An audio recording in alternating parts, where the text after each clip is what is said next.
Chez les abeilles sociales, on peut distinguer deux niveaux de reproduction, le niveau colonial et le niveau individuel. Le niveau colonial, eh bien, tout simplement, une colonie, c'est une entité. On parle même de superorganisme, et ce superorganisme, pour se reproduire, eh bien, il faut au moins qu'un superorganisme en produise un autre. Et donc, ça doit se produire, et ça se produit au cours de l'essaimage.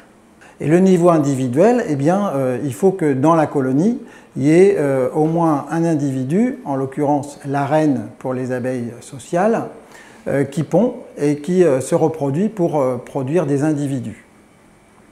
Donc, c'est la reine qui produit les descendants dans la colonie d'abeilles.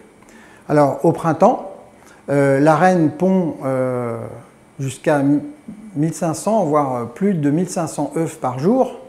Et donc, 21 jours après, ça donne des milliers de descendants.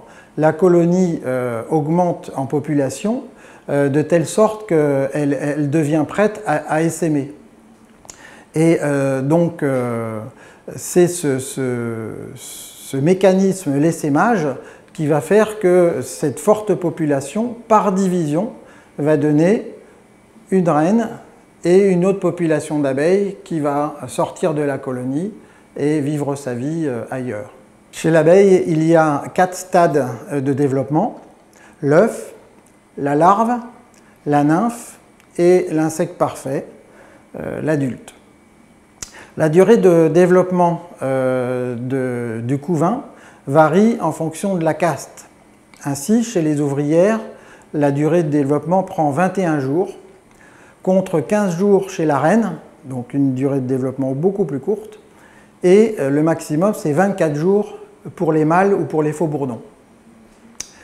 Si on prend le cas de l'ouvrière, l'œuf est pondu par la reine au fond de l'alvéole, et au bout de 3 jours, l'œuf devient une larve qui va être nourrie par les ouvrières qui secrètent toute l'alimentation avec les glandes qu'elles ont dans la tête.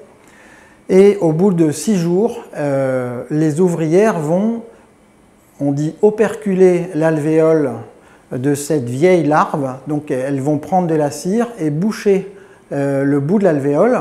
Et comme ça, bien tranquillement, la larve va pouvoir subir sa nymphose. Et donc après environ 12 jours et demi, la nymphe va devenir un insecte parfait qui va sortir de son alvéole, un petit peu comme le petit poussin qui découpe son œuf. Eh bien, la petite abeille va découper cet alvéole et sortir dans la colonie.